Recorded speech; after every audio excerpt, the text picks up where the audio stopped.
भाई कुछ यानी एक वरना जाहिर है कि कोई कंपैरिजन ही नहीं है। उनकी जो फिल्म इंडस्ट्री है भारत की वो तो दुनिया की चंद बेहतरीन फिल्म इंडस्ट्री है।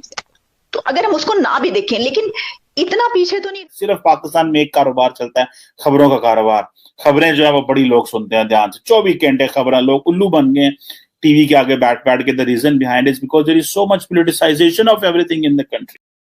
मेरा ख्याल है 7-8 साल पहले की बात होगी, जबकि 26,000 करोड़ की इंडस्ट्री थी टेलीविज़न इंडिया की, और पाकिस्तान की सिर्फ 500 करोड़ थी। मतलब 26,000 करोड़ और 500 करोड़। हालांकि उनसे भी बेहतर गाने वाले या उनसे भी बेहतर एक्टर जो होंगे वो यहाँ पे काम कर रहे होते हैं, और सब जा नहीं सकते, आपको पता। तो क्या कुछ भी इंडस्ट्री में इस वक्त इस तरह की सूरत पैदा हो गई है।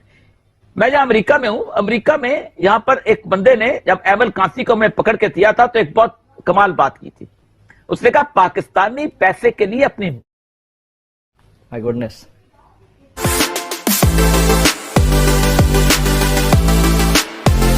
KGF 2 देख लें, अभी रिलीज हुई है 14 अप्रैल को, तो क्या कहेंगे? मैं आपको ऐड करना चाहूँगा, मैं रिसेंटली दुबई से आया हूँ और अभी KGF देख के आया हूँ।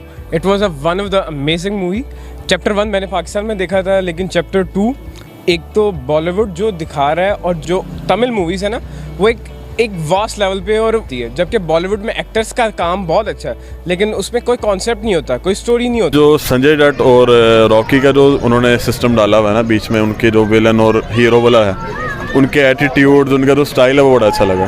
चैप्टर 2 जो है वो चैप्टर 1 को बीट कर जाएगा एब्सोल्युटली। तो उनकी बॉलीवुड इंडस्ट्री सबसे बड़ी मेन, अब जो भी मूवीज़ आती है 50 करोड़ 60 करोड़ 100 करोड़ कमा के चली जाती हैं। जबकि तमिल आप देख लें, वो स्टार्टिंग ही उनकी फर्स्ट डे से मैंने टिकट ब्लैक में खरीदी है KGF की दुबई में। इंडियन गाने लगते थे, फिल्में लगते थे। इंडिया ने वो 5 अगस्त के एक्शन लिए, हमने उनकी फिल्में बंद कर दी। अब हमारे सिनेमा भी बंद हो गए। अब हमारे सिनेमा में ड्रामे दिखाए जाते हैं। अब आप इमेजिन कर लें, हॉलीवुड की मूवीज कौन देखेगा वहां पे आके। वो इंडियन फिल्में होती थी, लोग खुशी से भागे भागे जाते थे, सिनेमा चलता था, मजा आता था। मुझे भी याद है, मैंने लास्ट टाइम पता नहीं कौन सी रोटी रठौर की कौन सी मूवी देखी थी इंडियन सिनेमा। और अब वैसे नेटफ्लिक्स आ गया कि लोग उधर देखते हैं, या अमेजोन आ गया, घर में बड़ी LEDs लगी हुई हैं, स्क्रीनें लगी हुई हैं, सिनेमा जाने की जरूरत ही कोई नहीं ज्यादातर लोगों को। और एंटरटेनमेंट बड़ी महंगी है। पाकिस्तान में आज भी जो टिकट है, मेरा ख्याल है 1500 रुपए की, पता नहीं 2000 या 1200 रुपए की टिकट है। That's normally an expensive in Pakistan as far as entertainment is concern ना। तो ये चीजें हैं। सो हमें अपनी सॉफ्ट पावर पे ध्यान देना था, अपनी मूवी ड्रामे उस पर ध्यान देना था।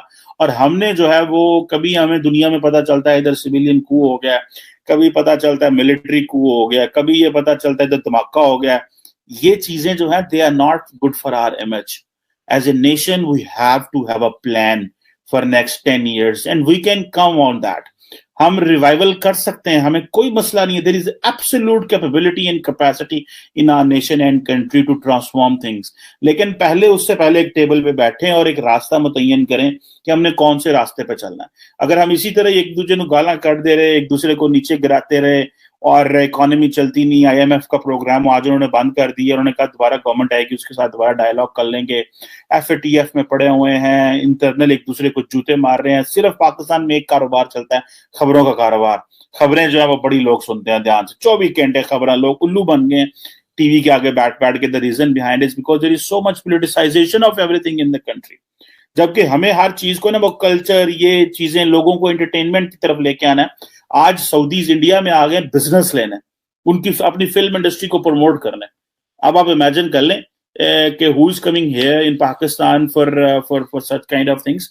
बड़ी पोटेंशियल है। ये नहीं मैं समझदा कि पाकिस्तान में पोटेंशियल नहीं है, हमें बस रास्ता चाहिए। और एक वो, और गलती होगी हमें कि इमरान खान साहब, शायद हमें वो लीडर गलती से मिल गया। हमें तो यही मुतय्यन करना है कि हमारा लीडर कौन है जिसने हमें ये रास्ता देना है। मोहम्मद बिन सलमान तो अथॉरिटेरियन लीडर है, उन्हें तो सीधा जेल सटेगा। वो तो रिट्स कार्ल्टन में ले जाते हैं और चलो डको अंदर, इन्होंने को पैसे लगो, ठीक है जी। और वो जब पैसे देते हैं वो बाहर आ जाते हैं। हम तो वो भी नहीं कर सकते क्योंकि डेमोक्रेसी है, सो कॉल्ड हाइब्रिड सिस्टम है यहाँ पे।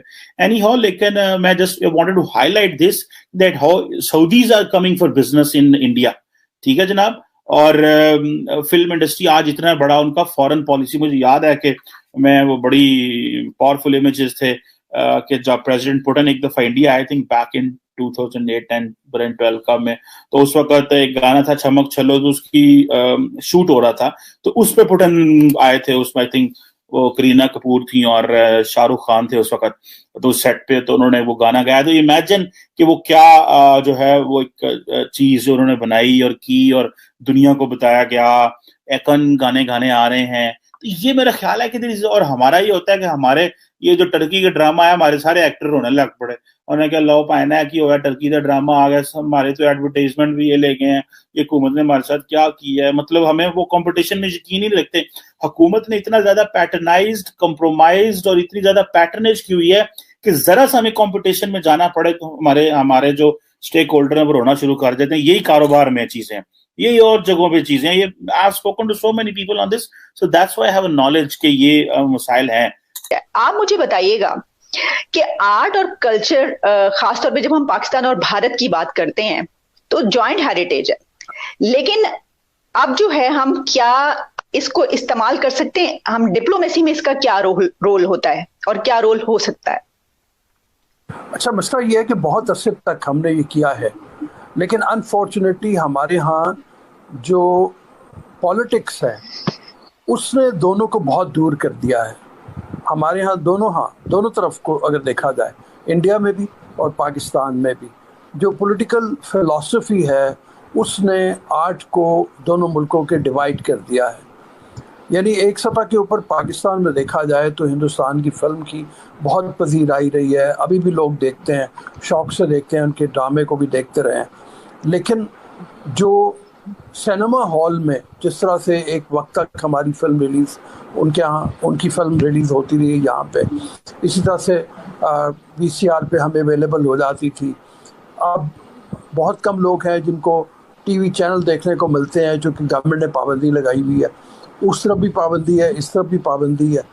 तो अनफॉर्चुनेटली वो फ़ायदा उस तरह से उठाया नहीं जा सका। और एक और चीज़ जो बहुत ज़्यादा फ़र्क डाल गई है, वो पहले पाकिस्तान में ज़्यादा थी, अब हिंदुस्तान में भी हो गई, और वो ये है कि अपने सिनेमा को, अपनी फिल्म को बहुत ज़्यादा एक्सट्रीमिस्ट के हाथों में खेलने देना। यानी आप ये देखो कि तारीखी शऊर के साथ अभी बहुत ज़्यादा फिल्म जो उनके यहाँ बनी है, जो कमर्शियल सिनेमा की है, बुनियादी तौर पे वो उनके पब्लिक को अपील करती है। इसके ऊपर सब कंटेंट की कमी है ना, कंटेंट नहीं दिखाया जा रहा जैसा आवाम पसंद करना चाहती है। अब जो बात चलेगी तो दूर तलक जाएगी। पाकिस्तान के अंदर 12 फिल्में आती हैं और हिंदुस्तान में 1000 फिल्में बनती हैं।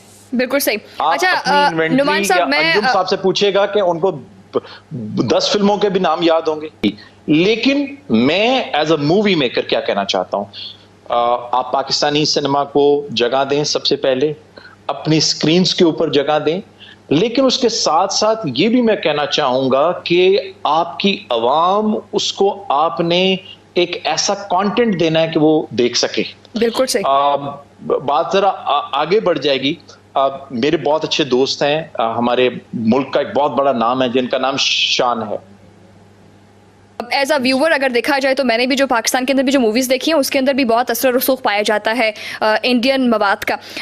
अच्छा अंजुम हबीबी साहब, as a artist, as a अदाकार, आपने जो अभी हालिया दिनों में ड्रामास अगर देखे हों या अगर मूवीज़ देखी हों, तो आपको नहीं लगता कि जो पाकिस्तान के अंदर भी जो मूवीज़ और ड्रामास बन रहे हैं उनके अंदर भी इंडियन कंटेंट को बहुत वाज़ेह किया जाता है?